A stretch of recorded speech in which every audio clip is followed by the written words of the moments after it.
Are we living in a simulation? Abort mission. They know. What's up, guys? Welcome back to Tug TV. Hope all of you are safe and sound and in quarantine with the whole situation of COVID happening around the world. Make sure you're washing your hands. It is a gloomy day as we've got the cyclone shadow of Amphan in Bangalore. However, we are here to do the 7th edition of hashtag Ask Tug TV today. So, without further ado, let's get into it. Can you tell me the most versatile humbucker pickup set in the budget of 10 to 15k for a budget guitar? He's looking to upgrade the pickups in his Schecter SGR C1 for something which has a lot more of note definition. Well, Darshan, there are a few things which you need to think about because one, we're in India, so not a lot of pickup sets are actually available here right now. And a lot of times you do kind of get screwed over by the amount what they're charging for these humbucker sets.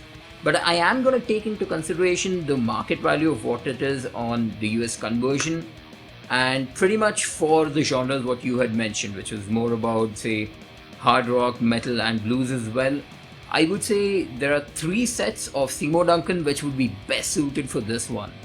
Now these are the Hot Rodded Humbucker set, the Set Lover set, and the Distortion set from Seymour Duncan. These 3 are, something which kind of shapes your sound for what exactly it is that you need and can go across any genre. My favorite in these 3 sets is actually the Distortion set. It's something which is very versatile, and if you can get your hands on it, it would be the best humbucker out there. Advaz asks, is the Ibanez GSR 180 a good bass for metal? Advaz, I have played the Ibanez GSR 205 in the past. In fact, we have spoken about it on several occasions really, and I personally think it was a great bass. Now Ibanez is known for making some really good quality instruments. They have good quality control, and they have decent stuff that they put out in the market. So I for one think that the GSR 180 will definitely fit the bill. However, unlike the GSR 205, what I've observed is that the GSR 180 does not have any equalization or a FAT. So for example, the Chord Action V5 Plus, which again I've talked about in the past, has an active EQ despite being a passive JJ bass, very similar to the GSR 180. The GSR 205 had a FAT, which would then allow you to sort of tweak your sound a little more. That isn't there in this. So how are you going to do your equalization and all of that? You're gonna have to look into it. You'll either have to do a little bit of tweaking on the amplifier, or if you're using a bass pedal, which is perfectly cool if you want to, you probably have to focus it. But definitely a great instrument, you can consider it. Do you think metal is influenced by blues, as all of Tony Iommi's solos are blues licks? Well, Aniruddha, let's face it, one of the founding stones of heavy metal was the blues. Not only is it prominent in any of Tony Iommi's licks, but also pretty much to any musician till date. Heavy metal did evolve from something which was more about expressing yourself rather than trying to, fit in with the rest of it. And blues is also pretty much the same, because let's face it, blues was the music of the working man, and slowly heavy metal was the same as well. What are your opinions on headless guitars? Are there any good ones? Strandberg and Kiesel definitely are names that come to mind when we talk about headless guitars. I mean, let's agree that it definitely is a good concept. I understand that theoretically on paper there are plenty of benefits of having a headless guitar. The very first thing is, in terms of construction, it offers better balance. You are using less wood, which in a way is sort of good for the environment if you really have to think about it. It's got some tuning benefits, and overall it sort of eliminates the concept of the nut, which means you get really good open tunes out of a headless guitar. So there definitely are benefits. However, call me an old school guy if you want, but I like my headstocks. I like my headstocks nice and chunky, especially those Jackson headstocks. Whoa, those are my favorite. Should metalheads cling to old school or move on to the presently dominant prog stuff? Well, this is a question which actually has quite a lot of layers to it, because that music is something which is always going to evolve over time. Let's face it, heavy metal has changed quite a bit from Black Sabbath's first record to now, and over the 30 years or so, it's kind of evolved into a new entity on its own. Well, coming to what heavy metal has to offer, it kind of becomes like your basic foundation on which a lot of musicians can build themselves on. Now, these might not exactly be just the prog stuff, what you were talking about. There are a lot of, mix of genres which kind of grew itself to become like a new element of its own. So if it's a direction forward, hey, why not? And if it's something which resonates with you, let's face it, there is absolutely nothing wrong with it. Whenever it comes to heavy metal, there's not a lot of norms to follow. Heavy metal was something which is more of a rebellious type, like do your own kind of a thing. But with that said, if it's adding something to heavy metal, yes, why not support the whole scene? But yeah, you do kind of end up with a few horrible bands. Yeah, you know what I'm talking about.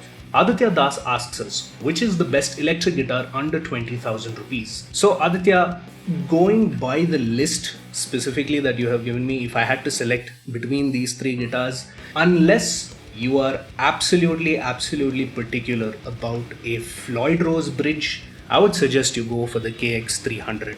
Now, I have played this guitar in the past. I think it's an absolute all-rounder. It's got the most bells and whistles in terms of what it offers for the price point.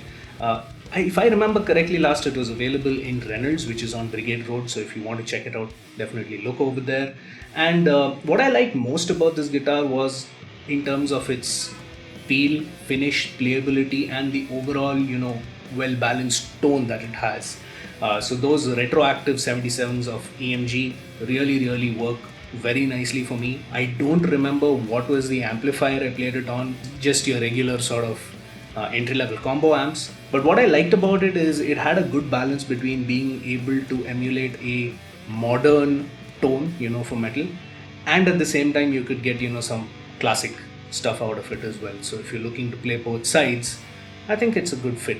Now also in terms of what I would recommend, now this is a guitar which does not have as many bells and whistles as compared to the KX300, but you can definitely consider looking at the Schecter C6 Plus at that price range. It may not have EMGs like these guys over here, but I feel Schecter's overall quality control is very good. There's something about the neck. I think the neck is extremely nimble and playable. And not to mention, in terms of the stock pickups, they have some very decent stock pickups. Ranveet Singh asks, is it safe to import guitars from eBay or Solar Guitars? Ranveet, at this point, I would say, honestly, it is not safe to import guitars on any platform right now.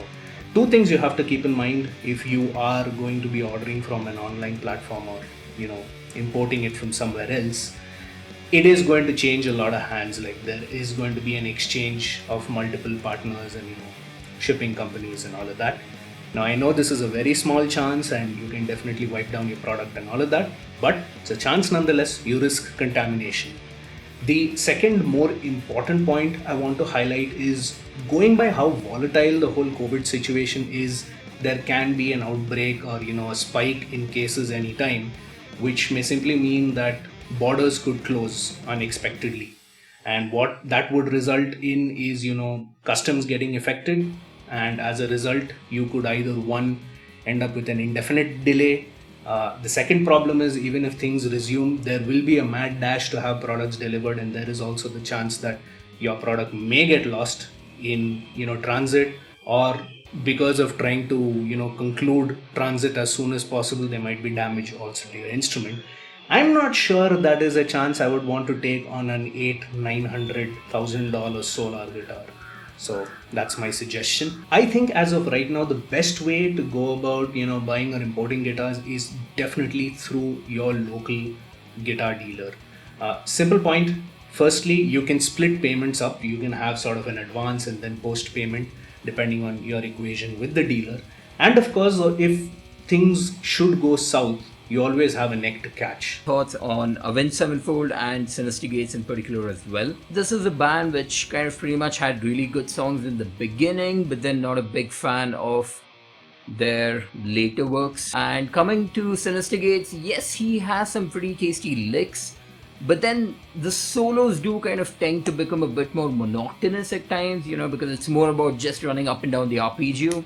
I'm not telling that he's a bad guitarist by any chance, or that it's very boring, but then you kind of figure out a pattern and then you know what it is, you know. I would prefer something which kind of, you know, surprises me from time to time, and in recent past times, yeah, Avenged Sevenfold just hasn't done it for me. Tushar Sharma asks, what are your thoughts on Demonic Resurrection? And also feature this question, System of a Down style metal. Okay, Tushar, first part of your question, DR definitely is a great band. They are one of the most prominent names when it comes to the Indian metal scene. You cannot deny that. Love them or hate them, you have to be proud of what they have accomplished, you know, from our scene, and they sort of really represent us. Answering the second part of your question in terms of System of a Down style of metal, absolutely, why not, man? I mean, I am someone who believes that metal should not be limited to a particular type of sound or, you know, put into these check boxes and all of that. It's a style of music, and it has always evolved over time, and it will continue to evolve over time. Now, a band like System of a Down has a wide variety of music. They have like the stuff that they've written like Chop Suey, Loneliest Day, or even Toxicity. And then you have songs like Vicinity of Obscenity and Bounce, so why not? Some relatable memes about Indian metal scene. I think this is something which is better left for audience to actually give us. Why don't you head on to our Facebook page if you have a meme related to the Indian metal scene, share it with us so that we can share it with the rest of the world. And with that, we come to the end of another episode. Thank you so much for pouring in those questions. We've had a lot of them come in, and in case we haven't aired the question in this episode, it definitely will be aired in the next. In the meantime, comment section is open. Be sure to keep asking us questions. Give this video a thumbs up if you like what you see. Subscribe to our channel. Be sure to hit the bell icon to get frequent updates from us. This is Tug TV signing off. Until next time.